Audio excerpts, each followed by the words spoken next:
done. So we will get started here in just a second.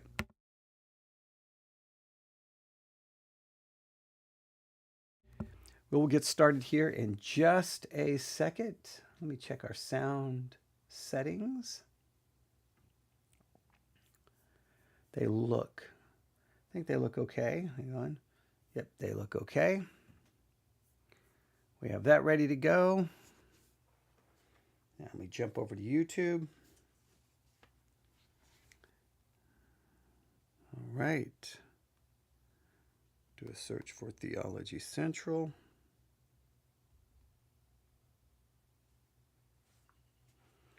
All right, go here. That ready to go. Do that. That is set. Open up webcast on the Sermon Audio platform. All this tedious stuff that has to be done. Here we are. Open up webcast on the Sermon. That's done. All right, we'll begin here in just a second. Give it a minute, and then we're just going to get started. I'm going to wait a minute here just to see if the analytics are working. Currently, they're not, which is always, there's pros and cons to that, right? When the analytics are not working, then I have no clue who's listening. So that's kind of good, right? I don't know. I don't know if anybody's listening. I don't know if in some ways, I guess it's a good thing not to know. But on the other hand, it's a little bit like, well, if nobody's listening, then what I'm tempted to do is if I get started here in a minute and I'm like, welcome everyone, it is Sunday, October the 26th. If I start saying anything, what will happen will be, if I make a mistake, I'll be like, well, I'll just stop, delete it, and start over because nobody's listening. So see, when the analytics aren't working, I'm more tempted to stop and delete everything. But if there's numbers there, then I can't really stop and just delete it because there's people actually listening. So that's one of the reasons I tend to wait. So, all right. The analytics are working. There are people listening. So therefore, I can't do that. So now I have no safety net. I just have to go with whatever happens. I hope I'm ready to go. I don't know if my head is ready to do this, but I'm here. And so sometimes you have to do things because it's a responsibility, not because you necessarily are in the right frame of mind to do it. But I'm going to do my very best, all right? Okay, ladies and gentlemen, without any further delay, I think I have all of my notes here. Ladies and gentlemen, we go live. Hang on, let me fix my chair here. There we go. I think it's better right there. Okay. Oh, the neighborhood dog, always barking when I go live. That dog can be silent for 15 hours, and the minute I say, good morning, everyone, the dog starts barking. I think the dog wants its own podcast. So I'm going to buy it a computer, a microphone. I'm going to go over there and say, here you go, dog. Go record your own, all right? So I think he wants to be my co-host. Welcome, everyone, to Theology Central. I'm your host, and my co-host is... See, it barked right at the perfect time. There, see? Oh, yeah, he has a lot to say today. Oh, yeah, dogs are not treated. Okay, all right, so now I'm going to have a fake interview with a dog. All right, ladies and gentlemen, we go live in 5, 4, 3, 2, and 1. Looking at our world from a theological perspective, this is the Theology Central Podcast, making theology central. Good morning, everyone. It is Sunday, October the 26th, 2025. It is currently 10:20 a.m. Central Time. See, I've already made a mistake. I was just before we went live, I was talking about, I don't know if I'm going to be able to do this. And I was talking about the possibility of making a mistake in the intro and then stopping everything, deleting everything, and starting over. See, and Look what happened. I made a mistake. So let's do this again. Good morning, everyone. It is Sunday, October the 26th, 2025. It is currently 10:20 a.m. Central Time.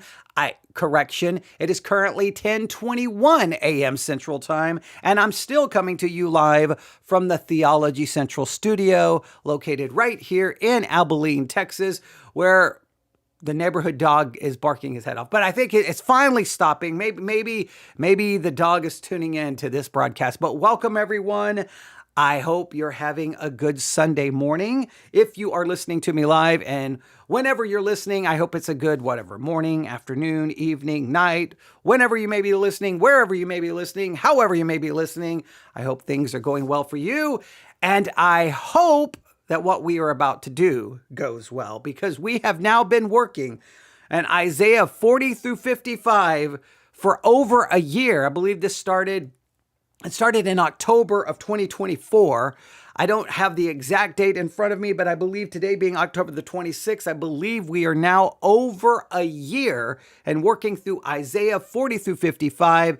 And we've been in the trenches. Okay. We have been wrestling with it, struggling with it. We have been challenging how Isaiah 40 through 55 is handled by most pastors and most sermons. We have reviewed well over 150 sermons on Isaiah 40 through 55, have become extremely frustrated, discouraged, despondent, deconstructing, all the other words you can come up with, because it's just so messed up that you have Isaiah 40 through 55 that, yeah, there's some parts in here that may be a little difficult, but if you just look at the section, Isaiah 40 through 55, it's very simple. These are words of comfort to those in Babylonian captivity. The end. It's not about infant baptism. It's not about the church.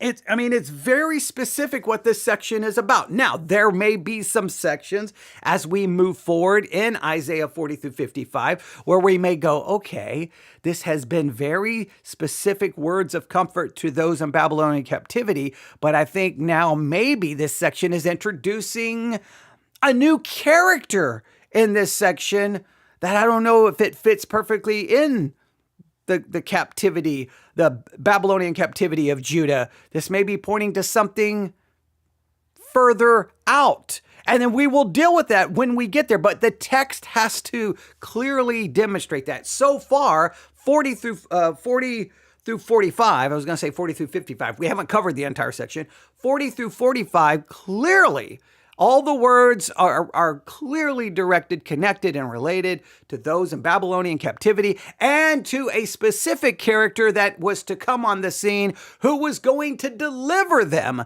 from their Babylonian captivity. And that person's name, as you see it right there in Isaiah 44 at the end of verse 20, or at the beginning of verse 28, when I say of Cyrus, that individual is named in 44:28 Cyrus. And we have talked about Cyrus, and we have seen that we believe Cyrus was already being spoken of, even though not named earlier on in Isaiah 40 through 45. So in 44 he is named, 45 he is named, and we have talked about all of the significance of that. And I think, and for some weird reason, Cyrus gets overlooked or almost forgotten by some people, except during times of apologetics. They'll be like, Isaiah 40 through 55 named Cyrus way before he even came on the scene. And so they will talk about it then, but when we start working through Isaiah 40 through 55, they want to make it about you and me and the church and America and everything else. So we have been working through this. And one of the things we have done is for each chapter, Isaiah 40, 41, 42, 43, 44, and now 45, we have built observational outlines. And why have we built observational outlines for each chapter, class? Well, you should know, because you cannot do interpretation until you have done observation. And one of the things I've tried to demonstrate to you is that observational outlines are not about performance. They are not about perfection, but they are about learning to see, letting the text speak, and resisting the urge to jump to sermons or systems. It's about you. When we are building these observational outlines, it's not about making sure they're all perfect and there's no, well, what about this? And well, I don't know, it could be this. It's about you. It's about trying to get you to participate and working through the chapter, reading it over and over and over and over, going, okay, this is what we see. Observational outlines are not about interpreting anything. It's about letting the text speak. It's about seeing what's there. Because if you see what's there, then pastors in their sermons and commentaries can't come along and insert stuff that's not there. Because you can be like, no, I did an entire observational outline on Isaiah 41, 42, 43, 44. No, you're inserting things there. You're reading things into the text. The more you observe, the better protected you are from pastors doing their typical sermon stuff, where they just read stuff into a text for whatever reason. Don't allow that to happen. And the best way is you know the chapters of your Bible so well that the minute a pastor tries to insert something in, you're the first one going, no, it's not there. It's not that is not there. You're reading it into the text. They will not appreciate that. They will not like that. And probably sooner or later, you won't be very popular in your church and you'll probably be pushed out the door. Even though they won't say go, you're not going to be very welcome because nobody wants that. They don't really want observational work. They want their theology. They want their system to be read into the text. But you'll notice time and time again that when you look at the text in an observational way, all of that other stuff falls apart because it's not there. So we have been doing these observational outlines.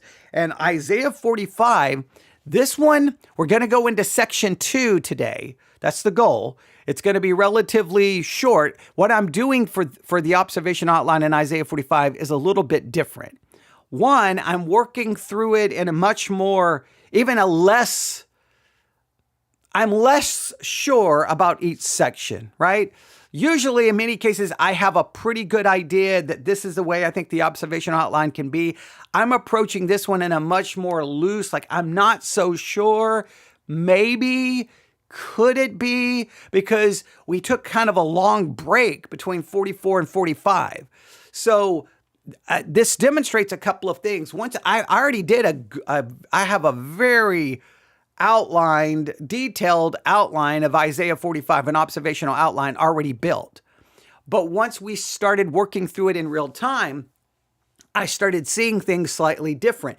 And that demonstrates that whenever you've done an observational outline on a Monday and you come back to that 6 months later, 3 months later, you may see things differently, which is kind of important to realize because it can mean that sometimes your observation in a given moment of time may be different a couple of months later. So don't ever become so sure that your observations were perfect. Your observations were what they were in a given moment. And sometimes the more time you spend within the text, whatever that initial observation was, it becomes confirmation bias. You just, this is what I see. This is what I see. Sometimes you take a step back and you come back, you're like, wait a minute, what was I thinking? So when we started working through it, I immediately go, I'm not so sure. So I started struggling with it myself, but I'm trying to keep it loose because I'm trying to get you involved in doing the work yourself. An observational outline given to you is not your observational outline. An observational outline given to you by me is my observation. You didn't actually do the observational work. All right. So you have to try to make the observational outline yours by working through what I am giving you. So there's a number of reasons there that I have taken this kind of more loose approach. And I'm also trying to do this section by section. Typically what I would do is we turn on I go live and I'm like, okay, today we're working on, observational outline for Isaiah 44. And I may try to do the entire observational outline in either 1 hour or 2 hours. This one, I'm just going, this episode is this section. Now today, this episode will be the second section. I'm doing it in smaller sections. Once again, I'm trying to just change things up, add a little variety, and giving you the opportunity to work on the next section before I cover it. So I'm just doing a lot of different things here. So are you ready? Are you ready to dig into Isaiah 45? I hope so, because we've been doing a lot of work, and I hope it's been beneficial. So what we're going to do before we move to the next section, which I believe is verses 8 through 13, and I know verse 8, I don't even know what to do with verse 8. Verses 8 through 13, let's go back at least and look at Isaiah 45. We'll say verses 1 through 7 with the possibility of adding verse 8 or leaving verse 8 to the other section or just making verse 8 by itself. I don't know. I don't know what to do with verse 8. So are you ready? And I'm going to read Isaiah 45, 1 through 7. I'm going to read it in two different translations, all right? Isaiah 45, 1 through 7. Okay, first I'm going to read it in the King James Version. Isaiah 45, 1 through 7. Yes, I know it's a little redundant. I know it's a little repetitive because we've already worked through this section, but I'm going to double down on my review this time because I want it to flow right into the next section. Are you ready? Here we go. Isaiah 45, 1 through 7. Thus saith the Lord to his anointed, to Cyrus, whose right hand I have holden, to subdue nations before him, and I will loose the loins of kings, to open before him the two-leaved gates, and the gates shall not be shut. I will go before thee and make the crooked places straight. I will break in pieces the gates of brass and cut and sunder the bars of iron. And I will give thee the treasures of darkness and hidden riches of secret places, that thou mayest know that I, the Lord, which call thee by thy name, am the God of Israel. For Jacob my servant's sake, and Israel mine elect, I have even called thee by thy name. I have surnamed thee, though thou hast not known me. I am the Lord, and there is none else. There is no God beside me. I girded thee, though thou hast not known me. Verse 6, that they may know from the rising of the sun and from the west that there is none beside me. I am the Lord, and there is none else. Verse 7, I form the light and create darkness. I make peace and create evil. You just go ahead and circle that when we work through this, when we work through Isaiah 45 exegetically. I think we're probably going to get to and create evil, and we may be there for about 16 years, all right? And I, the Lord, do all these things. Then verse 8, which, what do we do with this? Drop down, ye heavens, from above. Let the skies pour down righteousness. Let the earth open, and let them bring forth salvation. Let righteousness spring up together. I, the Lord, have created it. All right, now, please note, now, observational outline, we're not trying to do any interpretive work. So I struggle with that sometimes because I already want to start taking Isaiah 45, 1 through 7 apart, from an interpretation perspective, but we're trying not to. Now here's Isaiah 45, 1. We'll go 1 through 8 in a different translation. Here we go. This is what the Lord says to Cyrus, his anointed one, whose right hand he will empower. Before him, mighty kings will be paralyzed with fear. Their fortress gates will be opened, never to shut again. This is what the Lord says. I will go before you, Cyrus, and level the mountains. I will smash down gates of bronze and cut through bars of iron. I will give you treasures hidden in the darkness, secret riches. I will do this so you may know that I am the Lord, the God of Israel, the one who calls you by name. And why have I called you for this work? Why did I call you by name when you did not know me? It is for the sake of Jacob, my servant, Israel, my chosen one. I am the Lord. There is no other God. I have equipped you for battle, though you don't even know me. So all the world from east to west will know there is no other God. I am the Lord. There is no other. I create the light and make darkness. I send good times and bad times. I, the Lord, am the one who does these things. Do you note how that translation removed the idea of creating evil? completely gone in this translation, just removed. Now, not having it there does make things much easier. Okay. It does have things, the problems we are going to encounter. All right. Verse 8, open up, O heavens, and pour out your righteousness. Let the earth open wide so salvation and righteousness can sprout up together. I, the Lord, created them. That's verses 1 through 8. Now for section 2, we'll go 8 through 13, and we will read that in 2 different translations as well. So let's try to work through this and see where we have been and see how much you remember, all right? In the first section, verses 1 through 7, I think it's easy to say that the focus, at least maybe initially, we see it's about Cyrus. It's about the Persian king, Cyrus. But I think what quickly became clear, at least through the teaching of it, is that Cyrus may stand somewhat in the foreground. The real emphasis here is on the Lord. It's on God, the God of Israel. He's the one acting behind the scenes. He's the one orchestrating every detail. And I really kind of went back and forth on that, I believe, in our last episode. We began with verse 1, where Cyrus is shockingly called the Lord's anointed. Remember, that's pretty significant. It's a title normally reserved for kings of Israel, even for the Messiah. But it's now used for a Gentile ruler. This should immediately catch your attention. You should make an immediate observation. Oh, Cyrus is called the Lord's anointed, all right?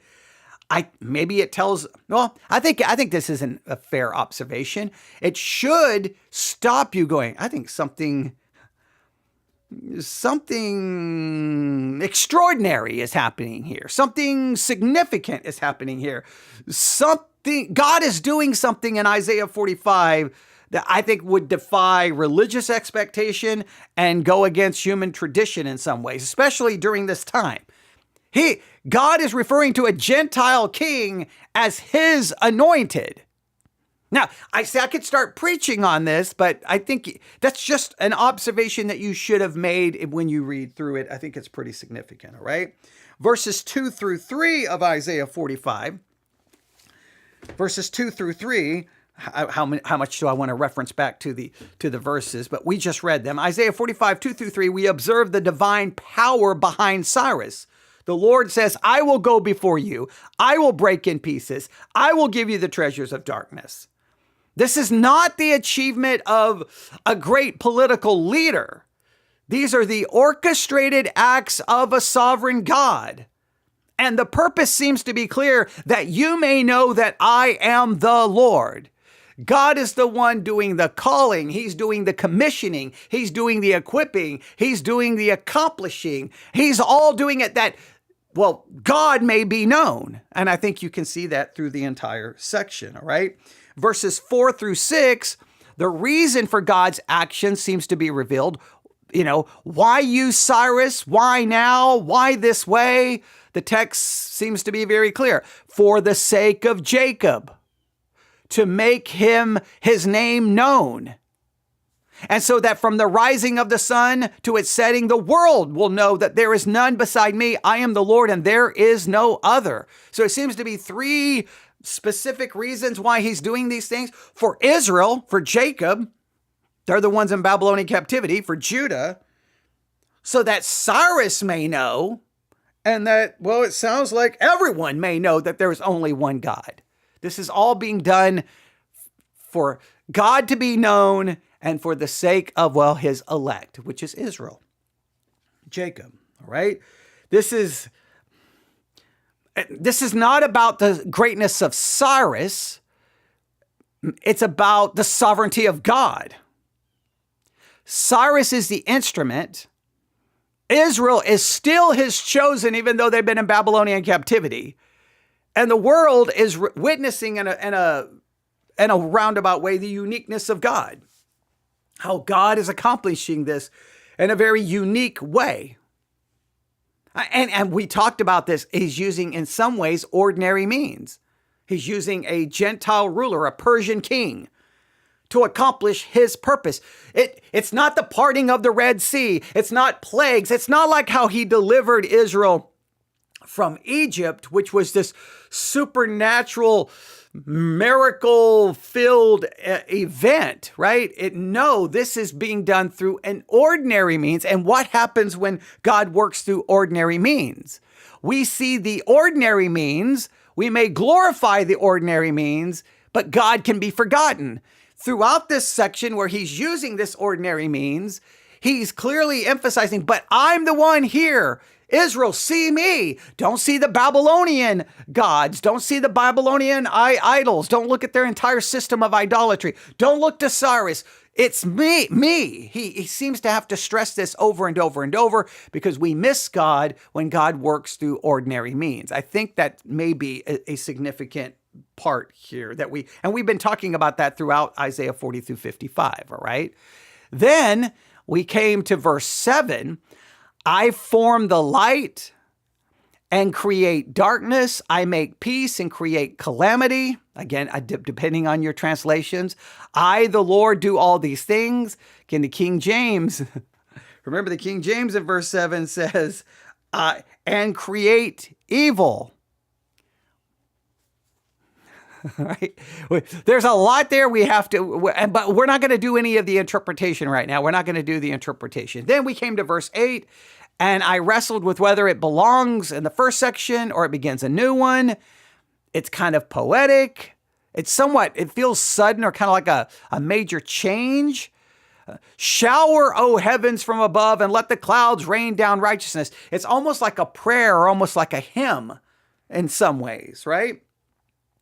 It's very poetic. It's kind of symbolic. But it kind of serves as a pivot, right? Maybe a bridge between God's sovereign declarations and then the sharp rebuke that's about to come. It's kind of like, hey, there's all this idea about what God does, but see, in a roundabout way, if you look at 45:8, that first part kind of throws me off, but then look at the last part. I, the Lord, have created it. It's still at the end of verse 8, goes back to what God has done. So it makes me want to connect it to the first section. But then that first part of verse 8 seems to be this weird pivot, but it sets up then the pivot that's going to come with a rebuke and warning that's coming next. So it's really hard to know exactly where to fit it. So if we want to kind of go back to the way we did the outline for section 1, the Lord's anointed, Cyrus, the chosen instrument, and we kind of, that's kind of what we referred to the entire section as, the Lord's anointed, Cyrus, the chosen instrument, Isaiah 45, 1 through 7. All right. And then we kind of called that first, I guess, verse 1, the Lord's commission, or the Lord commissions and identifies Cyrus. Remember, we kind of struggled with what to call some of these sections. And, in verse 1, you can see it. Thus saith to the Lord, to his anointed, to Cyrus. He's speaking directly to Cyrus, right? He's kind of calling him. He's commissioning him. He's, you could say, he's telling what he's going to do for him. All right. Then we kind of have the divine power behind Cyrus's success in verses 2 through 3, at least verse 2, and then verse 3, the very first part of verse 3. Have the kind of the divine power. And then verses 3 through 6, the second part of verse 3, the Lord's stated purpose for using Cyrus. I think that's pretty clear in there. Then verse 7, the Lord's sovereignty over all of creation. And then whatever you do with verse 8, kind of a poetic thing of speaking of creation. I don't know how, an invocation. I don't know. I don't know what to do with verse 8. I'm still struggling what to do with verse 8. All right. So if we want to summarize verses 1 through 7, the Lord calls Cyrus his anointed, declares total control over his success. Cyrus' rise is not political luck or personal brilliance. It's divine purpose. God's intentions are clear: to glorify himself, to rescue Israel, and reveal his uniqueness to the world. And the central character of the section, even though you may want to make it Cyrus, seems to be God. So that brings us to verses 8 through 13. Right? I know I took 25 minutes to do all of that, but I think it puts us in a good place to now take care of the next section, which is going to go pretty fast. You ready? We just have verse 8. I've already read it. Don't know what to do with it, but let me read it to you again. Drop down, ye heavens. See, it just seems so different from everything that we've read before. Drop down, ye heavens. He's not talking to Cyrus, right? He's not talking to Israel. He's talking to the heavens. Drop down, ye heavens from above. Let the skies pour down righteousness. Let the earth open. Let them bring forth salvation. Let righteousness spring up together. I, the Lord, have created it. So is it God speaking to creation? It's so, I don't really know what to do with it. Then verse 9, woe unto him. Okay, now wait, we just got a major pivot. See? Verse 8, you almost have this heavens. Is it God speaking to the heavens and telling the heavens to do all of these things in kind of a poetic, symbolic way? It's that creation is to be a part of redemption. There's a lot there going on, but all of a sudden in verse 8, the tone changes immediate. It's a drastic pivot. Whoa. Okay, no, wait. That's serious. Woe unto him that striveth with his maker. Let the potsherd strive with the potsherds of the earth. Shall the clay say to him that fashioneth, what makest thou, or thy work? He hath no hands. Woe unto him that saith unto his father, what begettest thou? Or to the woman, what hast thou brought forth? Thus saith the Lord, the Holy One of Israel, and his maker, ask me of things to come concerning my sons and concerning the work of my hands. Command ye me. I have made the earth and created man upon it. I, even my hands, have stretched out the heavens, and all their host have I commanded. I have raised him up in righteousness, and I will direct all his ways. He shall build my city. He shall let go my captives, not for price nor reward, saith the Lord of hosts. And then all of a sudden in verse 14, it says, thus saith the Lord, almost now like it's a different thing he's saying. So we go from the heavens. Now, is it supposed to serve as a contrast between 8, 9, 10, 11, 12, and 13? Because 9, it's almost like God is speaking to creation, and creation is going to obey. Creation is going to do what is being asked of it to do because God has created it. But then all of a sudden, in contrast to creation, woe unto him. Now we get to people. Woe unto people, or to man, that striveth with his maker. Is it supposed to be a contrast here? I don't know. So when we look through 8 through 13, I think we can kind of, here's some things I think we can see, all right?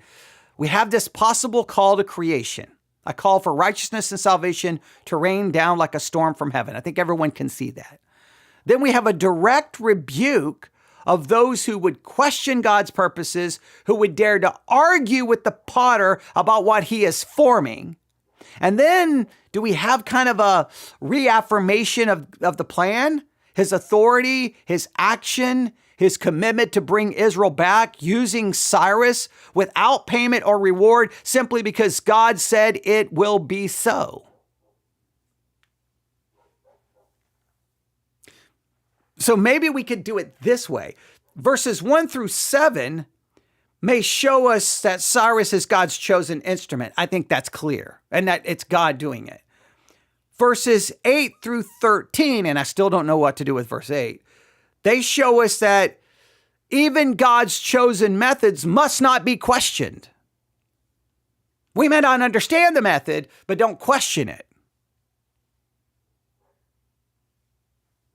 Maybe the verses 8 through 13 isn't about what God is doing as much as it is about how we respond when what God is doing doesn't make any sense to us. Maybe that's a good way of describing it. Verses 1 through 7 is what God is doing through Cyrus and using Cyrus. Verses 8 through 13 is how should we respond when God is doing something that doesn't make any sense? All right? Are you ready? Let's work through this, all right? I'm going to put verse 8 by itself, right? This whole section 8 through 13 is a call for submission to God's sovereign will. That's what I'm going to call this. Verses 8 through 13, a call to submit to God's sovereign will. I think that works. I think it does. All right. Now, I know we're working, and remember, observational outline's not about being perfect. I told you I'm doing this kind of a much more loose way. When we finish the entire chapter, then we'll put it together in more of an organized way. But right now, I'm just working through it. I know what you're saying, but my notes are a mess. Good. It's supposed to be when you're doing our initial observational work, all right? So we'll call this a call to submit to God's sovereign will. Then we have verse 8, all right? What do we do with verse 8? It's a call to creation. Look, drop down, and the King James, drop down, ye heavens. Another translation has it, open up, O heavens. So for the heavens to bring something down, to open up, to let something come down, what is it saying? Drop down, ye heavens from above. Let the skies pour down righteousness. Let the earth open and let them bring forth salvation. And let the righteousness spring up together. Like shower, O heavens, let it kind of pour down. Let the earth open. So in a sense, if you look at it, let righteousness pour out of heaven. Let the earth open to receive it. And then let him bring forth salvation out of it. All right? In a sense, creation is being called upon to participate in God's redemptive purpose. So let the earth be a part of this. And I think the salvation, the redemption here is clearly the deliverance of Judah from Babylonian captivity. In the context, it's the only thing that makes sense. You can say, well, the Isaiah 40 through 55 is going to go beyond that act of redemption to something else. Well, we haven't gotten there yet. But it's almost like God now turns his attention to creation. And then that last part, I, the Lord, have created it. He's calling upon creation to be a part of this redemption, of this deliverance, of this salvation. And creation is going to do so because he created it. I don't see how we can't see that. See, I know I'm doing interpretive work. It's almost impossible not to see it that way, especially in light of the verses that are to come.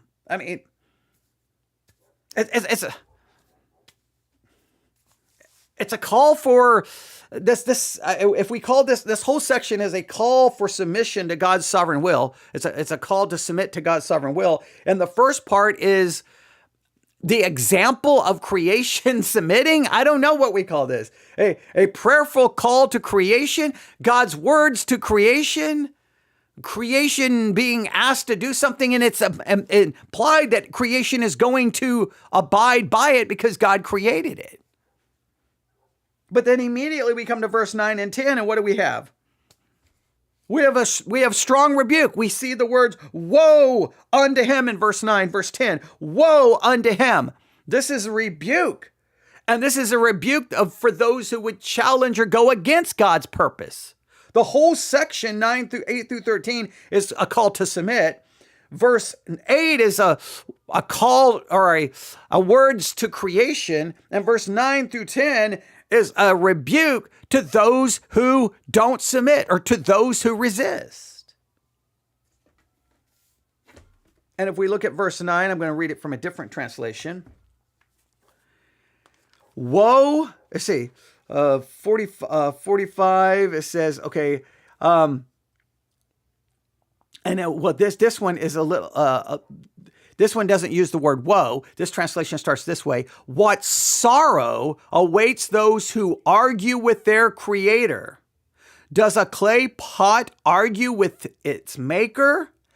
Does the clay dispute with the one who shapes it, saying, "Stop, you're doing it wrong"?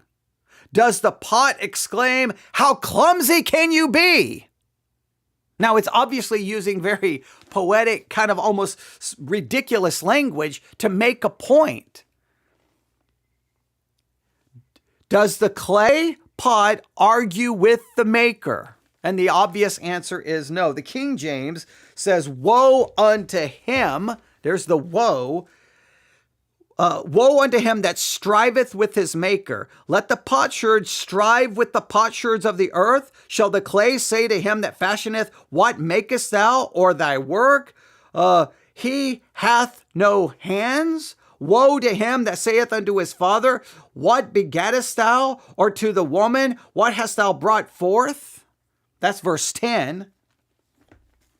Now, if I look at verse 10 in the other translation, it says, "How terrible would it be if a newborn baby said to its father, Why was I born? Or said to his mother, Why did you make me this way?"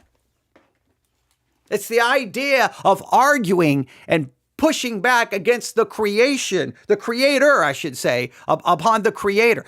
In verse 8, creation doesn't argue. Creation doesn't fight back. Verse 9 and 10, humans get involved and they have problems. And so the woe is to those who would not submit, or to those who would challenge God's purposes. Woe to him who strives with him who formed him. I mean, the imagery is of clay questioning the potter, right? It's of a child questioning the parents who brought them forth. So I think in context, this seems to be a warning against questioning God's method, and that would mean including God's use of Cyrus. Who are you to question the use of Cyrus? You can't, because God is the one doing this and he's revealing it. All right. I know we may try to take this and apply this to other situations. Be careful with that. Remember, in this case, we have no question. We know God is using Cyrus. He names him. He even says he's my anointed. So this is a warning against going against God's anointed, which ultimately, well, does that point to how the Israel ultimately treated Christ, the true anointed? That would be the more correct way to look at this. All right. So there's verse 8, verse 9 through 10. All right. Then we come through 11 through 13, which is the last section. And what do we do with 11 through 13? Let me read it for the King James. "Thus saith the Lord, the Holy One of Israel and his Maker, ask me of the things to come concerning my sons and concerning the works of my hands. Command ye me. I have made the earth and created man upon it. I, even my hands have stretched out the heavens, and all their host have I commanded. I have raised him up in righteousness. I will direct all his ways. He shall build my city. He shall let go my captives, not for the price nor reward, saith the Lord of hosts." Right? Let me read it in a different translation, starting in verse 11. "This is what the Lord says, the Holy One of Israel and your Creator. Do you question what I do for my children? Do you give me orders about the work of my hands? I am the one who made the earth and created people to live on it. With my hands I have stretched out the heavens. All the stars are at my command. I will raise up Cyrus to fulfill my righteous purpose. I will guide his actions. He will restore my city and free my captive people without seeking reward. I, the Lord of heaven's armies, have spoken." So he starts with, see, if you put 8 here, he starts with creation, and creation is going to do, it seems, what he's asking. It doesn't seem to be any hint that it will not. Then immediately we come to rebuke. Maybe we call verse 8 the example of creation. Then we go to verse 9 and 10, immediately sharp rebuke, questioning, woe unto you. Then we come to immediately to verse 11, and then God says, "Thus saith the Lord." Now, hey, I'm going to speak. right? I've kind of given you the example of creation. I've given you this warning, this rebuke. Now listen to what I have to say. And he's going to reaffirm his authority and his plan. He's going to state it again. Hey, some of you don't like what I'm doing. Let me state it again. Let me speak so that the people in the back of the room can hear. Let me speak slowly for those who don't seem to get it. Right? Thus, this is what the Lord says, the Holy One of Israel and your Creator. Do you question what I do for my children? Who's going to question what he's going to do for Israel? Who's going to question it? Do you give me orders about the work of my hands? Are you going to tell me what to do? I am the one who made the earth. Well, he demonstrated that in verse 8. He says, I've created it. He made the earth, right? And created people to live on it. And he created the people, right? With my hands, I've stretched out the heavens. There's that referring back to verse 8, I think. All the stars are at my commands. I think that's going back to verse 8. And then verse 13, at least in this translation, is emphatic who he's speaking of. The King James, I think you can catch on, but the translators in this translation wanted it to be without any question. I will raise up Cyrus to fulfill my righteous purpose. I will guide his actions. He will restore my city and free my captive people without seeking a reward. I am the Lord of heaven army. I am the Lord of heaven's armies have spoken. Now it's kind of interesting if you think about it. Creation listens. A pagan king will listen and obey and do everything God's going to have him to do. But there's these other people who will not, who will resist. And the people who have resisted the most to a lot of it has been Israel itself, right? I don't know. Maybe there's a lesson in all of that. I'm going to read verses 11 through 13 from the King James so that you'll just see how the translators here handled it. Thus saith the Lord, the Holy One of Israel and his Maker, ask me of things to come concerning my sons and concerning the works of my hands, command ye me. I think now when it says ask me, I think the King James I think it's implied more like, hey, are you going to ask me of what I'm going to do? Are you going to command me? Are you going to tell me what to do? And I think we get kind of a little bit of continuing that rebuke a little bit. And then verse 12, I have made the earth and created man upon it. I, even my hands, have stretched out the heavens. All the host have I commanded, which goes back to verse 8. And then verse 13, I have raised him up. Now, the him up there is clearly Cyrus in the context. I have raised Cyrus up in righteousness. I will direct all his ways. He shall build my city. He shall let go my captives, not for price nor reward, saith the Lord of hosts. Now, if I look at this from a kind of a more philosophical standpoint, I struggle here.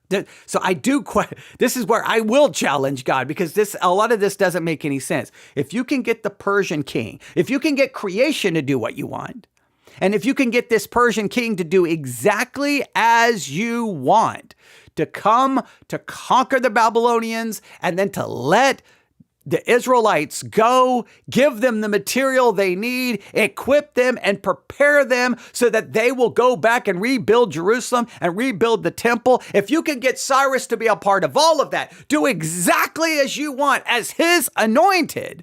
You can get creation to do what you want. You can get Cyrus to do what you want, but you can't get Israel to do what you want. You can't get us to do what you want. It seems that you have the power to get everyone to do exactly as you want, unless everyone is doing what you want. Well, then that raises all kinds of philosophical questions.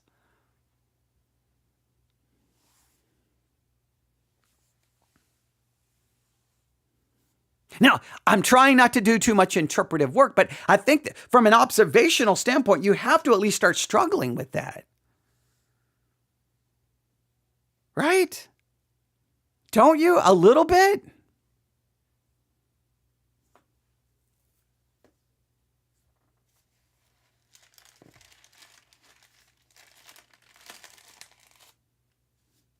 Isaiah 45, 1 through 13. We've taken apart 1 through 7. We don't know what to do with verse 8.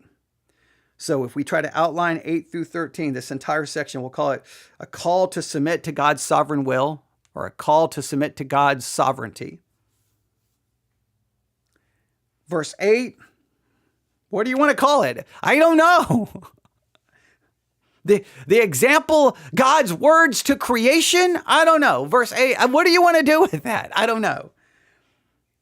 Verses 9 through 10, clearly a rebuke to those who would challenge God, challenge his purpose, challenge his sovereignty. And verse 11 through 13, God simply is restating his authority and his plan. I'm God. Here's what I'm going to do. Nobody's going to tell me otherwise, and no one's going to stop it. The end. And then verse 14, thus saith the Lord. Now he begins a different speech, a different section of his words here. Now, I think 8, my own personal feelings now, is that 8, in some ways I want to put 8 with what comes before. But at the same time, 8, you almost want to put 8 by itself, but it's this great, it's almost this, is this the hinge that the whole chapter opens and closes to? Verse 8 is this pivot, right? But it also serves as this amazing contrast to verse 13. Or to verse 12, I guess. It's it's really a contrast to the rebuke section. And then he returns back to the creation part in verse 12, which then sets up what he's going to do in verse 13. Or he reaffirms what he's going to do in verse 13.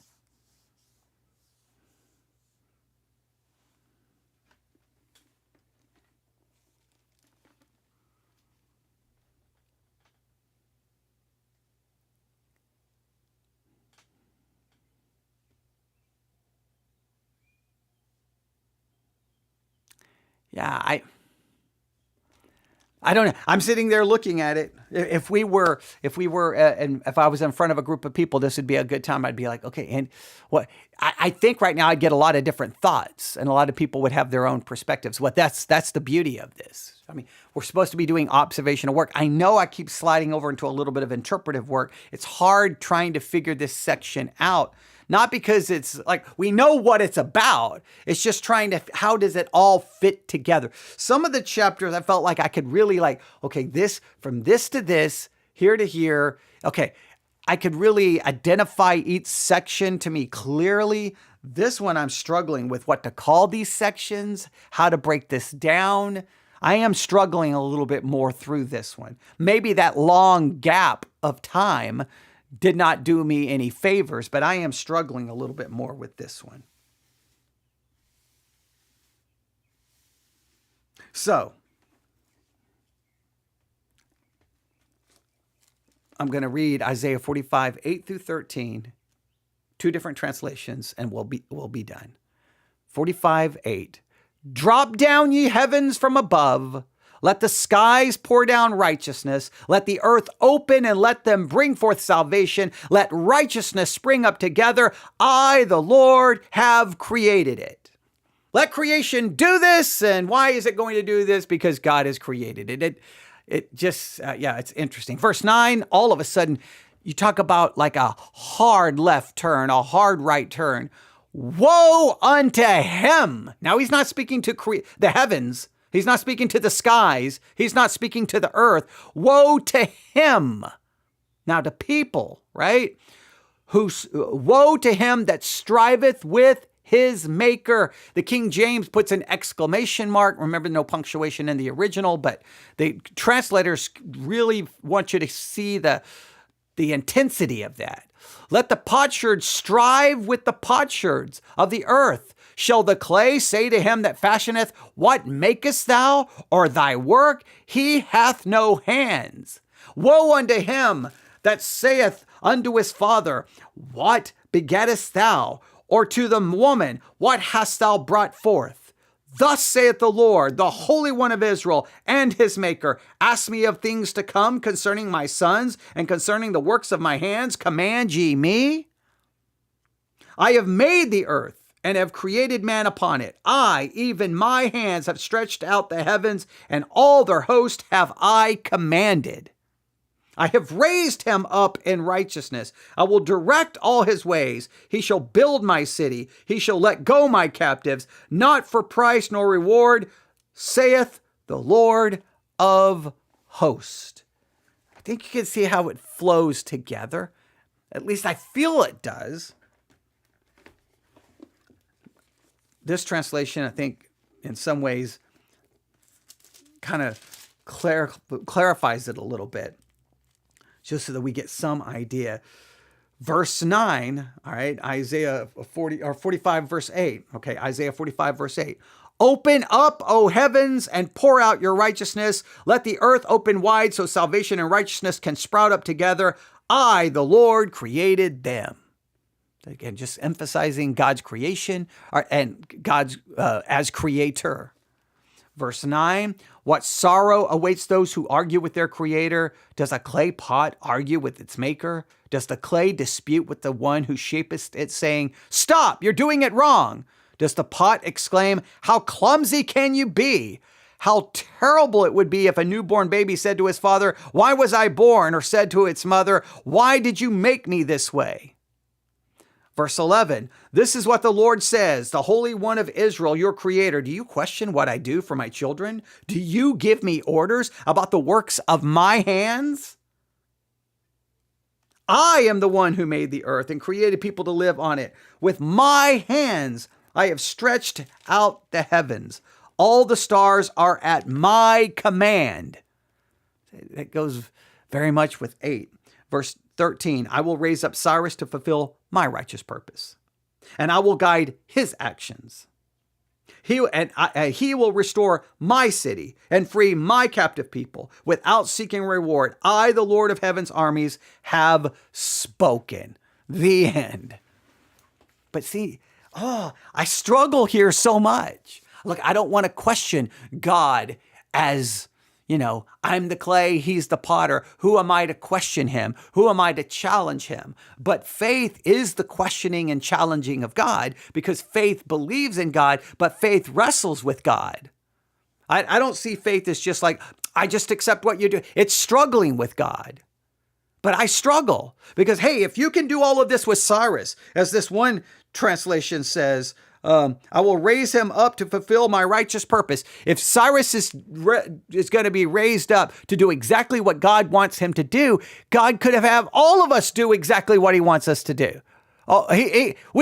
He calls us to be holy as he is holy. We should do that. We should be able to do everything, but we know we don't. We know we live in perpetual sin, which then raises serious questions theologically and philosophically.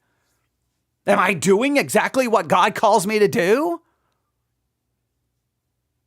Now we'll say, absolutely not. Well, God can get a pagan king to do what he wants him to do.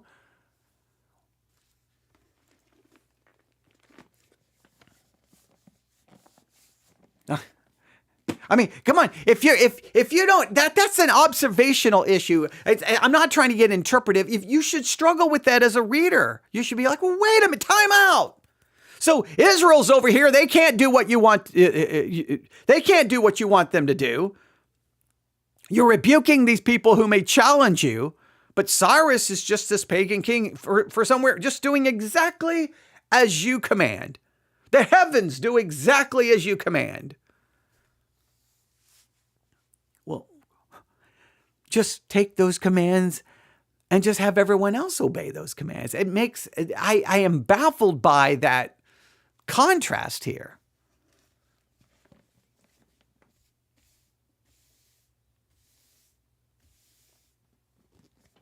All right, well, it's an observational outline.